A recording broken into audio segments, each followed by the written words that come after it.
Welcome बच्चों। आज हम लोग फ्रिक्शन पर न्यूमेरिकल लगाने चल रहे हैं और पहला क्वेश्चन ये है कि एक 10 kg की बॉडी है, इस पर 60 डिग्री पर एक 50 न्यूटन का फोर्स लग रहा है। 60 डिग्री देखो कैसे दिया गया है, हॉरिजॉन्टल से दिया गया है। It means you are given a body of mass 10 kg on which a force is acting at angle 60 degree from horizontal. The force is 50 Newton. तो 50 न्यूटन का फोर्स लग रहा है, ठीक है ना। यहाँ पर हमसे पूछा गया है कि find the force of friction if mu S equal to 0.7 and mu k equal to 0.6। बहुत ही बेहतरीन, बहुत ही गजब का प्रश्न, ठीक है ना। कंपटीशन के लिहाज से बहुत इंपॉर्टेंट, आईआईटी और नीट दोनों के लिए। चलो बेटा देखते हैं। तो हम इस क्वेश्चन को फिर से बेटा बनाते हैं। इस बॉडी पर लगने वाले सारे फोर्सेज को पहले हम बना लेते हैं। चलो ये 10 kg है, तो बताओ इसका वेट किधर काम करेगा, mg यानी कि 10 इंटू जी। यहाँ जी को 10 लेना है, 10 मीटर पर सेकंड स्क्वायर। ये याद रखना कि जब जी की वैल्यू दी गई हो 10 तभी 10 लोगे, अन्यथा तुम जी की value 9.8 metre per second square लोगे। तो mg डाउनवर्ड ऊपर की तरफ क्या काम करेगा बेटा, कैपिटल आर। बहुत ध्यान देना, बहुत खतरनाक प्रश्न है। अब देखो क्या यहाँ आर mg के बराबर होगा, तो इस चीज को हमको देखने की जरूरत है। चलो बेटा ये फोर्स किधर लग रहा है, 50 न्यूटन। अब अगर इस 50 न्यूटन का हम कंपोनेंट हॉरिजॉन्टल और वर्टिकल में निकालें तो क्या होगा। ये तो आर है ही, ठीक है ना, ये आर है ही। यहाँ से एक हम कंपोनेंट निकालते हैं हॉरिजॉन्टल कंपोनेंट। तो हॉरिजॉन्टल लाइन पर परपेंडिकुलर डालो, जहाँ तक आएगा ये हो जाएगा हॉरिजॉन्टल कंपोनेंट। ये हो जाएगा 50, ये 60 डिग्री है तो 50 cos 60 एंगल से लगा हुआ कंपोनेंट cos में। और यहाँ से परपेंडिकुलर डालोगे तो चलो ये आर को हम ऊपर कर देते हैं, ये आर मान लेते हैं। और ये जब परपेंडिकुलर डालेंगे तो यहाँ एक एरो लगाएंगे, ये क्या है, ये 50 का कंपोनेंट हो जाएगा 50 साइन 60 डिग्री, और ये ऊपर हमारा आर है। यहाँ बड़ी मजे की बात ये है कि आर ऊपर काम कर रहा है और इस 50 का एक कंपोनेंट भी ऊपर ही आर की दिशा में काम कर रहा है, 50 साइन 60।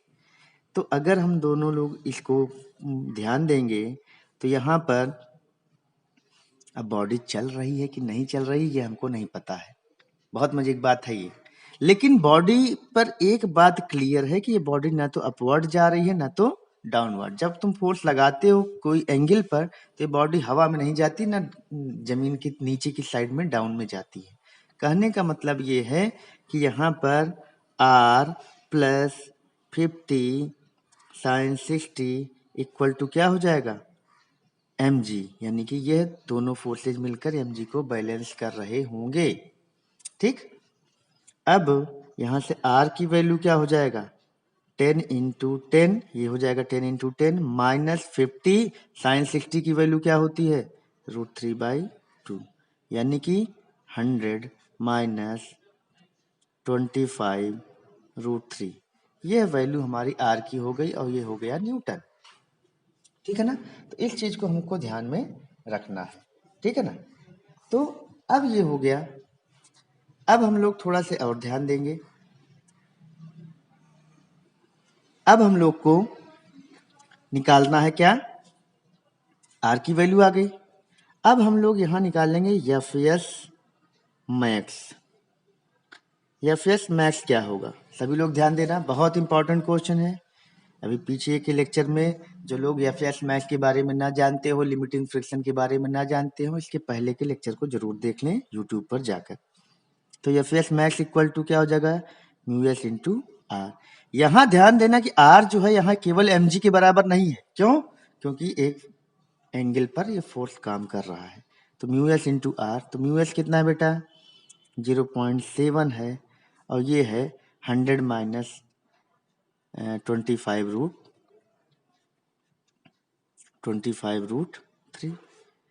तो क्या करो, 25 कॉमन कर लो,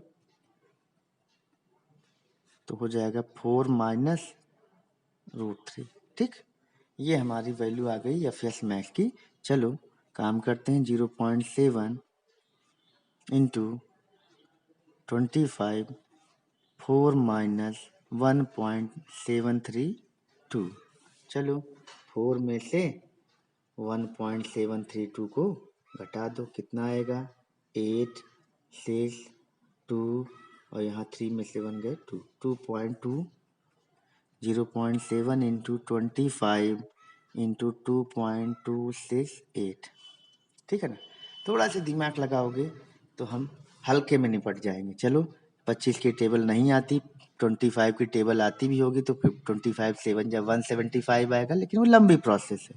थोड़ा तुमको ट्रिक बताते हैं, इसको 100/4 लिखो, 2.268।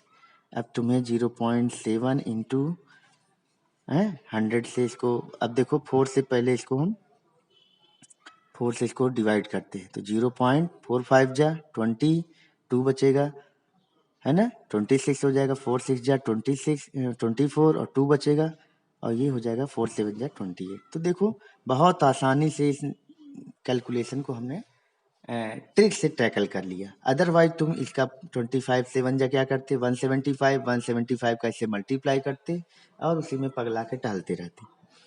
तो 100 से मल्टीप्लाई कर दोगे तो क्या हो जाएगा 0.7 इंटू ये हो जाएगा 56.7। अब देखो ये चीजें हमें कहीं अलग से कैलकुलेशन करने की जरूरत नहीं पड़ी। तो 7 7 जा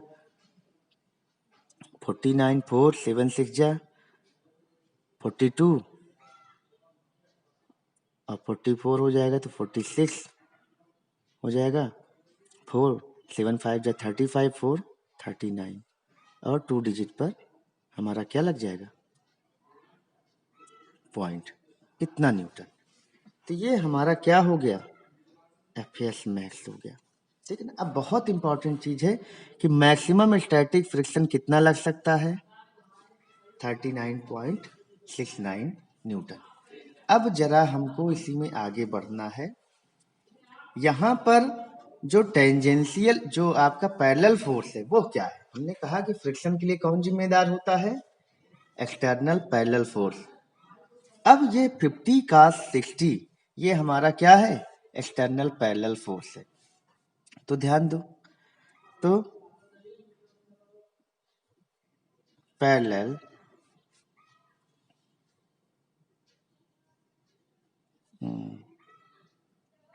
एक्सटर्नल फोर्स क्या हो जाएगा, ये इक्वल टू, अगर तुम्हें ध्यान आ रहा हो तो ये है क्या है 50 cos 60। तो 50 cos 60 वैल्यू क्या हो जाएगी, 50 cos 60 की वैल्यू 1/2 यानी कि 25 न्यूटन।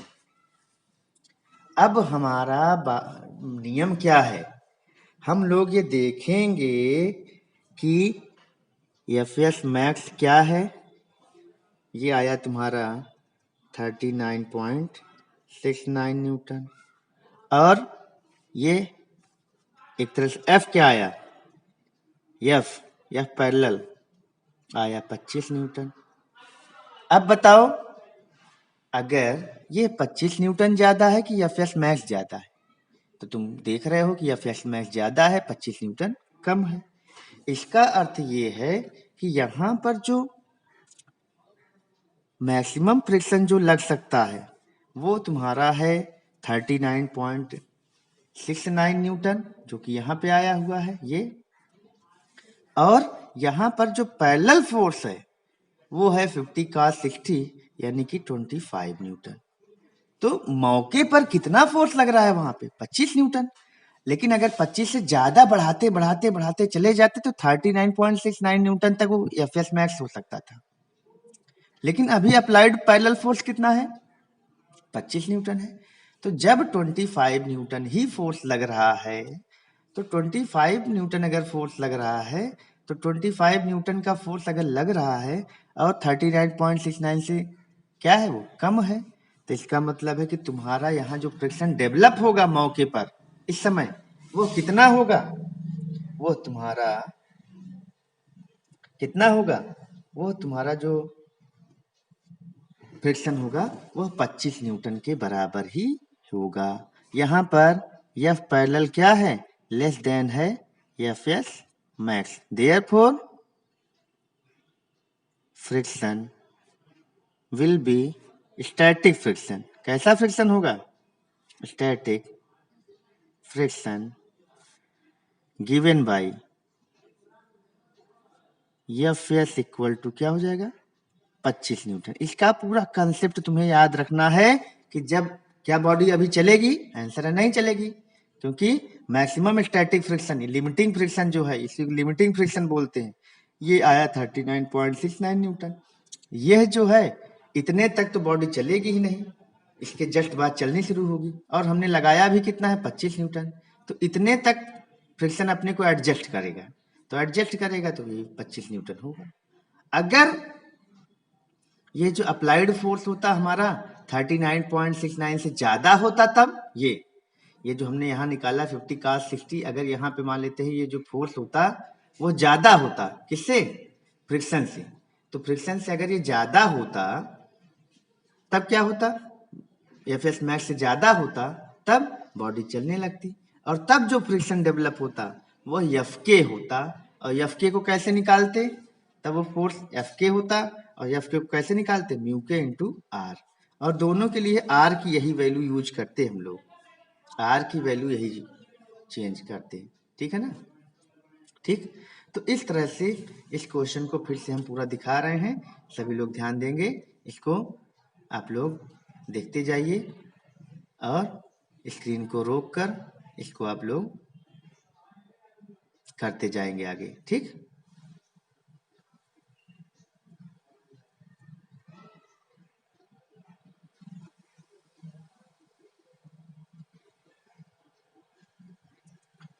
ठीक, इस तरह से आप लोग इस क्वेश्चन को कर लेंगे। ठीक, अगला क्वेश्चन बेटा हम लोग देखने चल रहे हैं, ये थोड़ा अलग टाइप का क्वेश्चन है, और इसमें हम लोग कुछ चीजों को ध्यान में रखेंगे।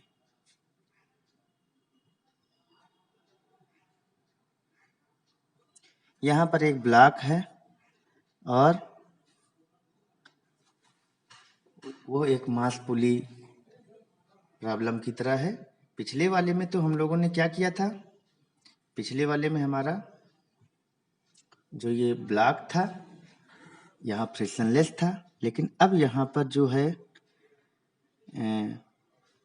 एफ काम कर रहा है, वो अपोजिंग डायरेक्शन में काम कर रहा है। यहाँ पर जनरली एफ ना देकर म्यू एस दिया है 0.6। सभी लोग ध्यान देना बेटा, यह 2 kg का है,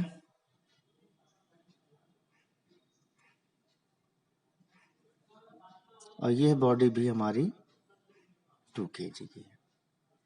अब इसमें कहा गया है फाइंड द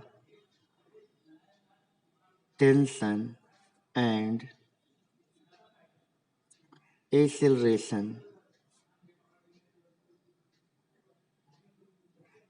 प्रोड्यूस्ड। तो हम लोग जानते हैं कि टेंशन कहाँ प्रोड्यूस होता है, टेंशन स्ट्रिंग में पैदा होता है। अच्छा बताओ, ये स्ट्रिंग कै है, सिंगल है कि डबल है, आंसर है सिंगल स्ट्रिंग है। एक स्ट्रिंग में कितने टेंशन हो सकते हैं, आंसर है a single string can have only one type of tension. या लेकिन लेकिन लेकिन बहुत ध्यान रखना, और बहुत इम्पोर्टेंट है, बहुत लोगों को ये पता नहीं होता है कि टेंशन की डायरेक्शन क्या होती है। तो टेंशन की डायरेक्शन का हमने नियम बताया है कि टेंशन कोई भी बॉडी पर, जैसे इस बॉडी के लिए अगर हमें स्ट्रिंग का टेंशन निकालना है, तो बॉडी यहाँ से जुड़ी हुई है, इसका अपोजिट एंड, दूर वाला एंड, इधर टेंशन काम करेगा। ठीक, अच्छा, इस बॉडी के रेफरेंस में स्ट्रिंग में टेंशन लोगे तो वो ये बॉडी का नियर एंड है, जो दूर एंड, बॉडी के जहां से अटैच होती है उससे दूर वाले एंड की तरफ हमारा यहाँ पर टेंशन लगता है। अब कोई कहे कि टेंशन बराबर है, तो हम कहेंगे नहीं, टेंशन बराबर नहीं है। देखो यहाँ टेंशन की डायरेक्शन राइट साइड में है इस बॉडी के लिए स्ट्रिंग में, और इस बॉडी के लिए स्ट्रिंग में टेंशन क्या है, अपवर्ड है। तो ये दोनों टेंशन के मैग्नीट्यूड बराबर हैं, यह डायरेक्शन में बराबर नहीं है। इस बात को नोट कर लेना, नहीं तो कंपटीशन के प्रश्नों में आईआईटी के खासकर जो जेईई का पेपर होता है मेंस और एडवांस, वहां पर फंस जाता है मामला। जबकि मल्टीपल चॉइस के जहां क्वेश्चन आते हैं एक से ज्यादा चॉइस के, तो यहाँ टेंशन केवल मैग्नीट्यूड में बराबर होंगे कि टेंशन डायरेक्शन में भी बराबर होंगे। ये अगर ऑप्शन आ गया तो तुम किस पर आंसर करोगे कि tensions will be equal in magnitude only. ठीक, अच्छा एक बात और तुम्हें बता दें जो कि लोग नहीं जानते हैं, यह पूरी स्ट्रिंग में टेंशन की मैग्नीट्यूड हर जगह बराबर होगी जबकि यह स्ट्रिंग सिंगल हो। और एक और बात यहाँ जान लो कि यहाँ पर जो स्ट्रिंग को माना गया है वह मासलेस माना गया है, यानी कि इसका मास बहुत कम है। अगर इस स्ट्रिंग में मास आ जाए तब जानते हो क्या होगा, तब यहाँ टेंशन अलग होगा, यहाँ अलग होगा, यहाँ अलग होगा, यहाँ अलग, हर जगह हर पॉइंट पर वो टेंशन की वैल्यू बदल जाएगी। लेकिन जनरली ऐसे प्रश्न केवल एडवांस लेवल के प्रश्न होते हैं जो कि जेईई के ही अंतर्गत आते हैं। लेकिन जनरली हम लोग क्या देखते हैं कि स्ट्रिंग दे दी गई, स्ट्रिंग दे दी गई, स्ट्रिंग का ना तो मास दिया गया है ना और कुछ दिया गया है, तब यहाँ पर हर पॉइंट पर स्ट्रिंग का टेंशन बराबर होता है। ठीक है ना। एक और बात, जब कोई स्ट्रिंग पुली से होकर जाती है, फिर से बता दे रहे हैं, हालांकि हमने इसको पहले बताया हुआ है, अगर कोई स्ट्रिंग से यहाँ पुली जा रही है, ठीक है ना, मान लेते हैं कि यहाँ पर अब अगर ये फ्रिक्शन इसमें आ गया, फ्रिक्शनल पुली है ना, यानी कि पुली में फ्रिक्शन है, तब क्या होगा, और ये मासलेस है, ध्यान देना, फ्रिक्शनल है और स्ट्रिंग क्या है, स्ट्रिंग मासलेस है, तब क्या होगा, तब इधर का टेंशन अलग होगा, इधर T1 हो जाएगा, इधर T2, तब एक ही स्ट्रिंग में दो टेंशन हो जाएंगे, पुली के एक साइड में अलग टेंशन होगा, दूसरे साइड में अलग, इसको याद रखना। और अगर इसी स्ट्रिंग में मास आ जाएगा तब इसके हर पॉइंट पर टेंशन इधर अलग रहेगा, इधर हर पॉइंट पर अलग रहेगा। तो अभी हम लोग कैसे स्ट्रिंग को पढ़ रहे हैं, आइडियल स्ट्रिंग को या आइडियल थ्रेड को, आइडियल वायर को। तो यहाँ पर टेंशन की मैग्नीट्यूड पूरे स्ट्रिंग में एक ही रहेगा। तो ये पुरानी चीजें हैं, हमने एक बार रिपीट कर दी। अब कौन सी बॉडी में फ्रिक्शन पैदा होगा, जो सरफेस पर रखी होगी और इस पर एक फोर्स लग रहा है। तो तुम देख रहे हो कि यहाँ पर पैरेलल फोर्स का काम कौन कर रहा है, टेंशन काम कर रहा है। एक ही क्वेश्चन को समझो और इससे 50 क्वेश्चन को लगाने का प्रयास करो, ये हमारा मानना है कि इस तरीके से तुम ज्यादा बेहतर कर सकते हो। तो अब देखो, तो पैरेलल फोर्स क्या लग रहा है, T।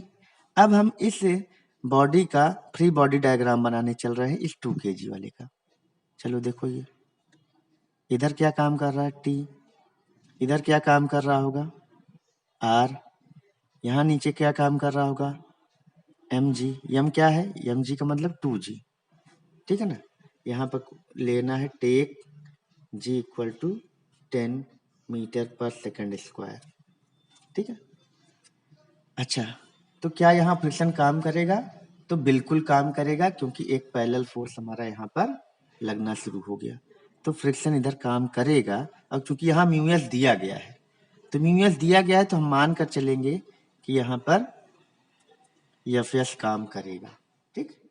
अब चूंकि म्यू के दिया होता तो अलग होता, लेकिन केवल एक ही फ्रिक्शन दिया है तो यही हम मान कर चलेंगे, यही फ्रिक्शन काम करेगा, चाहे बॉडी चल रही हो या रुकी हुई हो।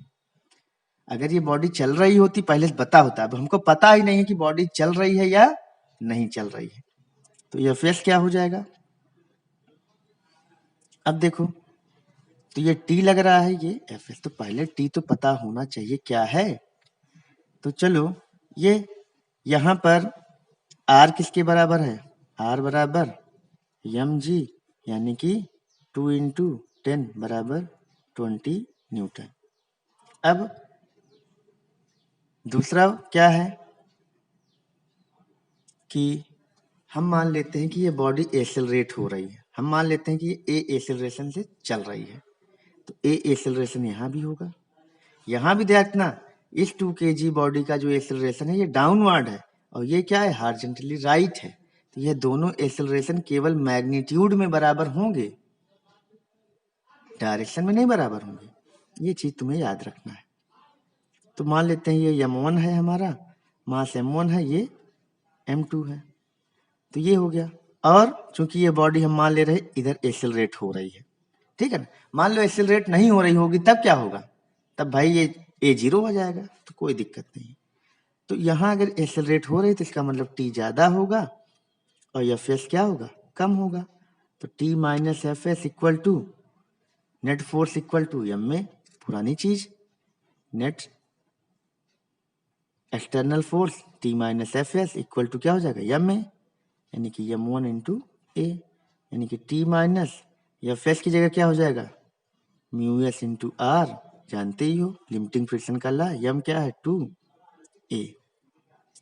अच्छा, r की वैल्यू क्या हो गई 20, तो t माइनस म्यू एस क्या है 0.6 है, r की जगह 20 इक्वल टू 2a। ये हमारा क्वेश्चन नंबर हो गया 1, ठीक। अब हमको दूसरी बॉडी के लिए लेना है, ये वाली बॉडी के लिए। तो इस बॉडी पर नीचे क्या काम कर रहा है 2g, ऊपर क्या काम कर रहा है टेंशन।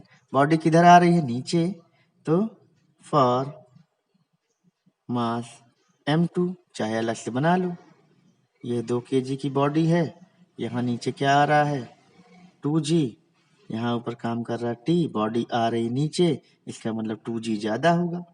तो 2g माइनस t बराबर क्या हो जाएगा 2a, mass into acceleration, net force बराबर m में।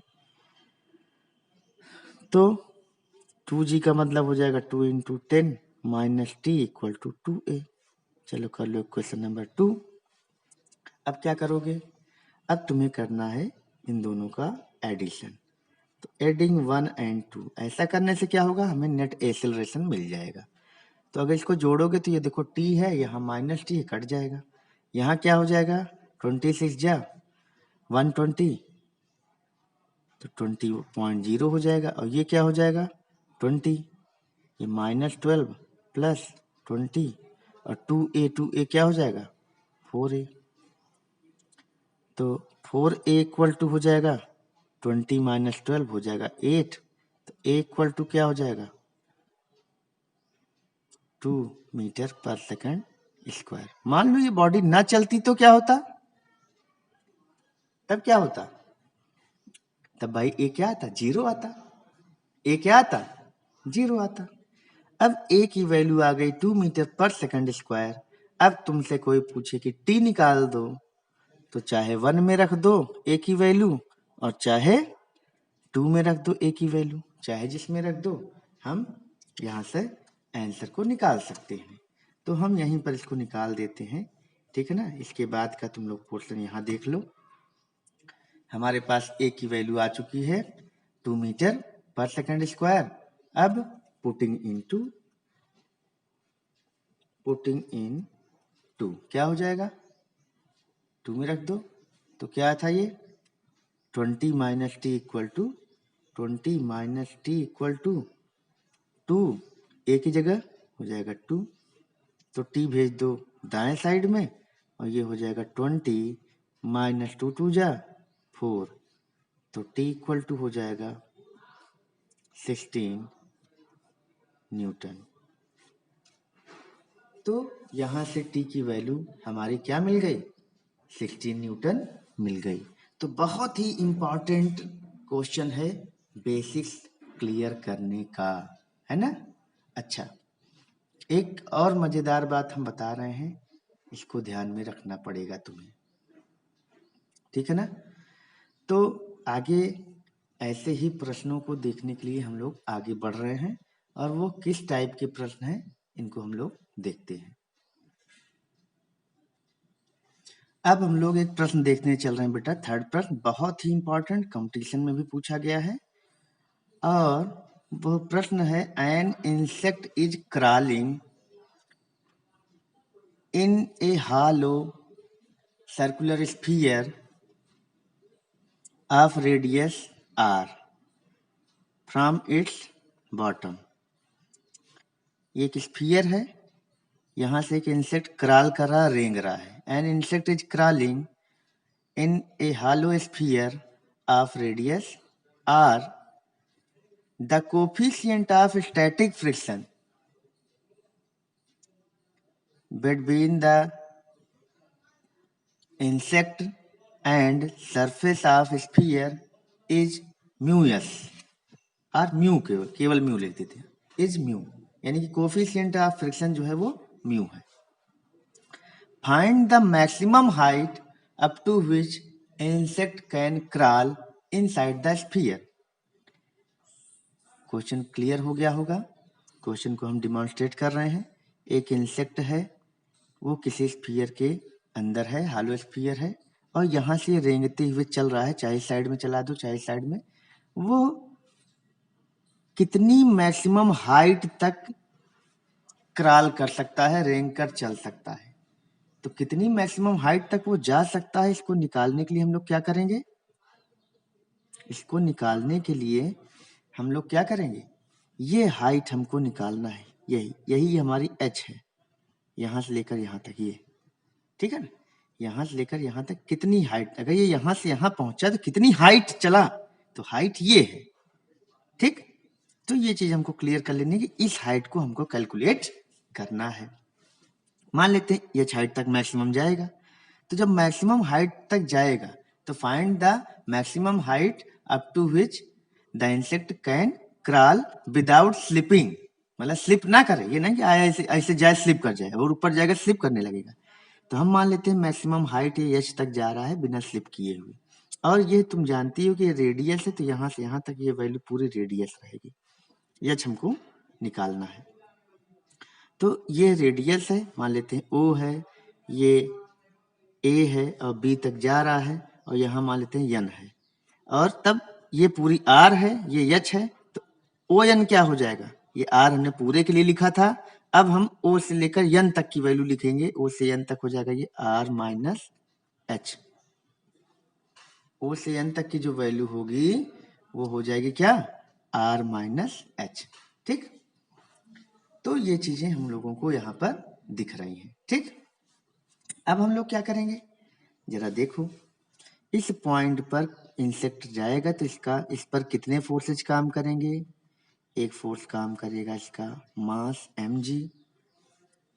मान लेते हैं कि ये जो एंगल बना रहा है वो थीटा है. हमको दिया गया है केवल म्यूएस दिया गया है, ठीक है ना, केवल इतना ही दिया गया है, और r, ये दो चीजें दी गई हैं. हमें h निकालना है, इसका मतलब h को म्यू और r के टर्म में ही हमको फाइंड आउट करना है. तो चलो mg का एक कंपोनेंट हम इस r की डायरेक्शन में निकालते हैं. ठीक है ना, ये एंगल थीटा है, तो इसको पीछे की तरफ बढ़ाओगे तो ये भी एंगल थीटा हो जाएगा, करस्पॉन्डिंग एंगल. यहाँ से परपेंडिकुलर अगर तुमने डाला तो ये क्या हो जाएगा? ये हो जाएगा mg cos थीटा. ठीक, और दूसरी चीज, जब यहाँ से तुम इसका और दूसरा कंपोनेंट निकालोगे तो ये हो जाएगा mg sin थीटा.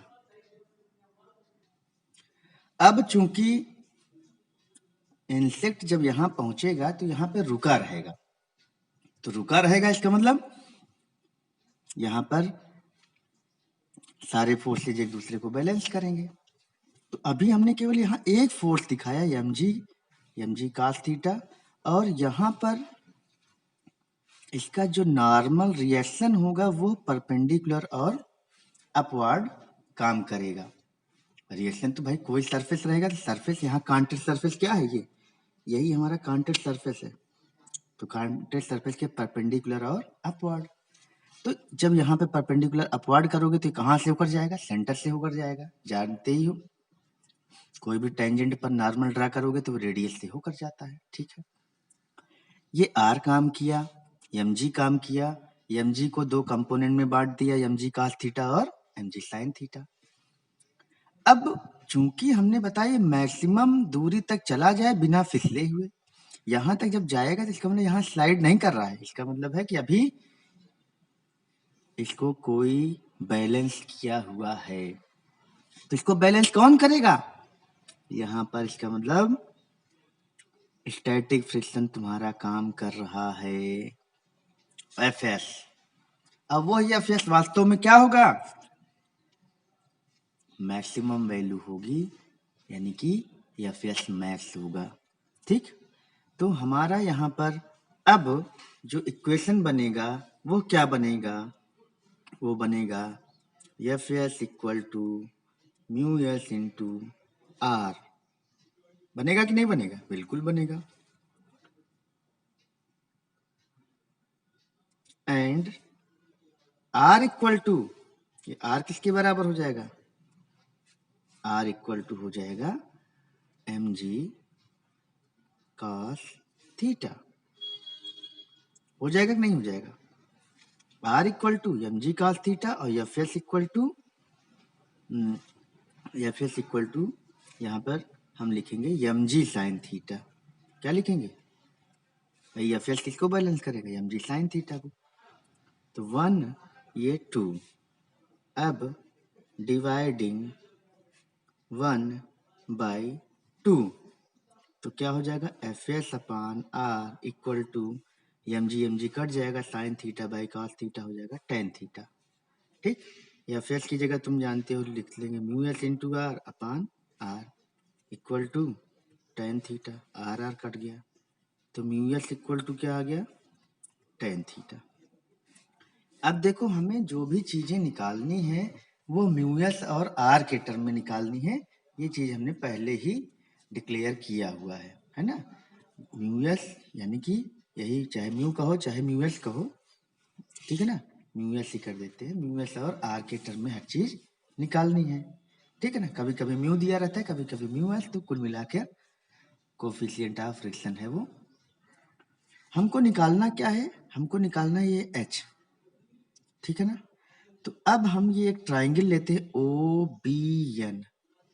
ओ बी एन जो ट्राइंगल है इसको हम लोग अब लेते हैं। खूब ध्यान से इसको बेटा ध्यान में रखो। ये देखो ट्राइंगल ओ बी एन, इसमें देखो हमें आर माइनस एच, हमें यही एच निकालना है। तो आर माइनस एच है बेस, और ये हमारा है हाइपोटेन्यूस, ये है कैपिटल आर। तो R minus H upon R, ये क्या हो जाएगा? Sine theta. यानी कि हमको साइन थीटा की वैल्यू को फाइंड आउट करना पड़ेगा। तो साइन थीटा की वैल्यू अगर हमें फाइंड आउट करनी है तो हमें टेन थीटा की वैल्यू मालूम है। टेन थीटा की वैल्यू म्यू एस है, यानी कि टेन थीटा की वैल्यू अगर म्यू एस है तो चलो एक हम थीटा ले लेते हैं। तो टेन थीटा इक्वल टू हम म्यू एस अपान 1 मान लेते हैं। तो ये हो जाएगा म्यू एस, ये हो जाएगा 1 परपेंडिकुलर अपान बेस, तो ये क्या हो जाएगा? Hypotenuse under root mu S square plus 1 हो जाएगा। हो जाएगा कि नहीं हो जाएगा? अब then from figure in right angle triangle O B N, O B N में, ठीक है ना? तो ये क्या हुआ? बेस हुआ। क्या हुआ? बेस। और ये क्या हुआ? हाइपोटेन्यूस। तो बेस अपान हाइपोटेन्यूस कास होता है बेटा, तो हमें कास की जरूरत पड़ेगी। तो बेस यहाँ क्या है?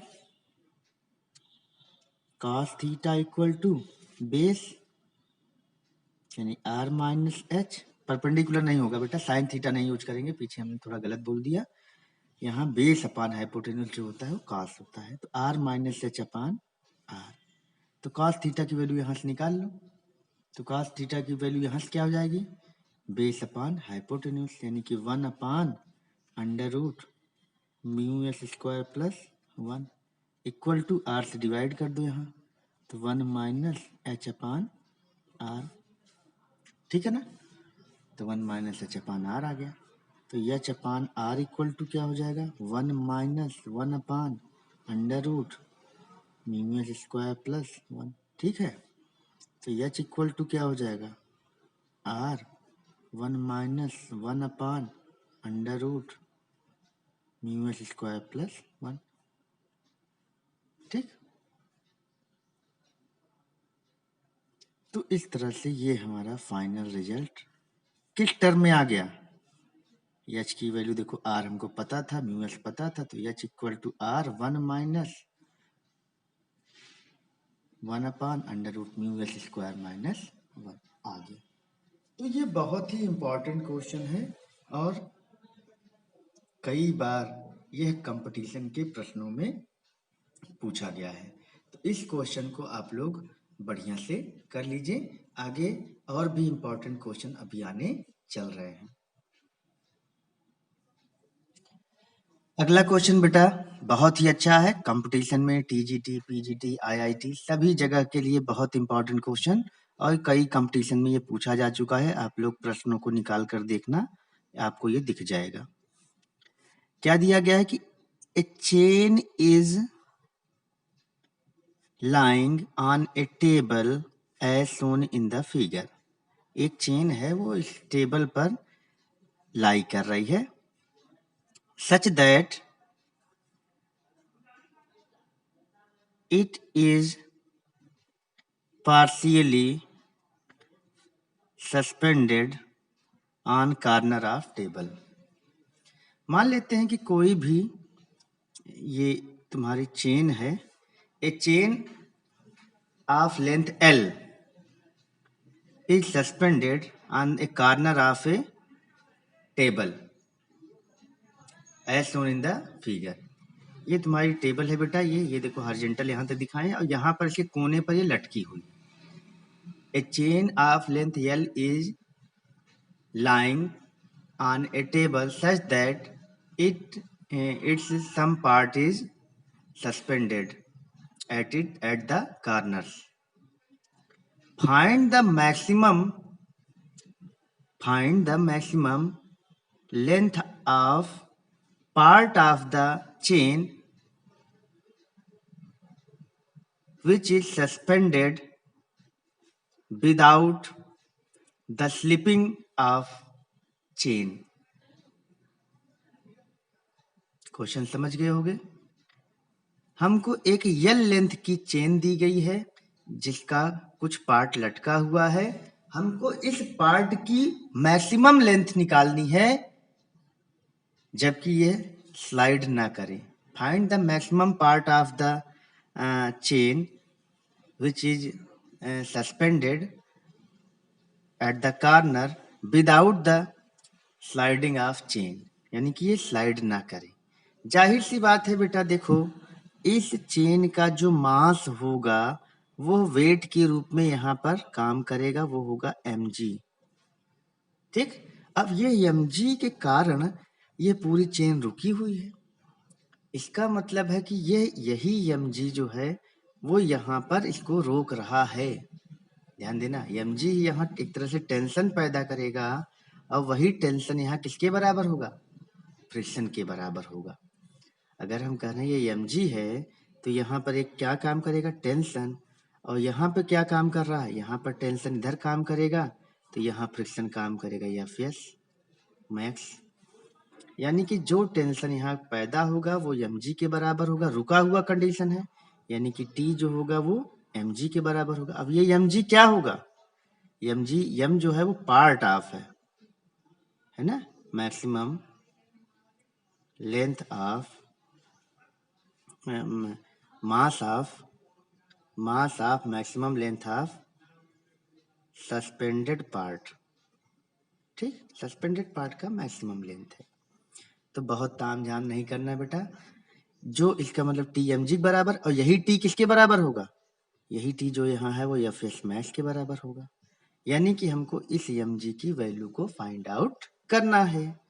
तो हम क्या करेंगे? Let the mass of let the total mass of chain is capital M and length is total length is capital L, then mass per unit length of chain क्या हो जाएगा, m अपान कैपिटल L, ठीक, m upon capital L, ये हो गया। अब क्या करते हैं, let length of part suspended is x, ये x मान लेते हैं। Then mass of suspended part क्या हो जाएगा, will be m equal to क्या हो जाएगा, मास पर unit length L, m by L है और x लेंथ का, तो m by L into x। तो मास ऑफ रिमेनिंग लेंथ ये क्या हो जाएगा, ये हो जाएगा L माइनस x, ये हो जाएगा L minus x into m by L, ये हो जाएगा, ठीक, ये भी तुम्हें क्लियर हो गया। अब देखो, तो ये जो यहाँ वेट होगा वो किसके बराबर होगा, फ्रिक्शन के। यहाँ पर T बराबर क्या है, T बराबर एफ एस मैक्स बराबर क्या हो जाएगा, mg, ठीक, ये mg। तो एफ एस मैक्स क्या हो जाएगा, mu S into R, m की जगह क्या हो जाएगा, बराबर m इंटू जी, चलो ठीक है। म्यू एस, आर की जगह क्या हो जाएगा, इसका मास हम मान लेते हैं m डैश है ना, तो यहाँ m डैश मान लेते हैं, तो m डैश इंटू जी बराबर m इंटू जी, ठीक। तो g से g कट जाएगा, म्यू एस m डैश की जगह क्या हो जाएगा, l minus x m by L, m की जगह क्या हो जाएगा, m by L into x, m by L cut गया, तो mu S L minus mu S into x बराबर एक्स। तो म्यू एस एल बराबर mu S x plus x, तो म्यू एस इंटू एल बराबर क्या हो जाएगा, mu S plus 1 into x, तो एक्स क्या हो जाएगा, म्यू एस इंटू एल अपान म्यू एस प्लस 1। यही हमारा बेटा फाइनल आंसर हो जाएगा। बहुत बहुत बहुत इम्पॉर्टेंट क्वेश्चन, ऐसे भी इसको लिखा जा सकता है, म्यू एस अपान mu S plus 1 into L. तो आज के लिए बच्चों इतना ही, अगले लेक्चर में हम और बहुत अच्छे अच्छे इंटरेस्टिंग क्वेश्चन के साथ मिलने चल रहे हैं। That's all for today, thank you.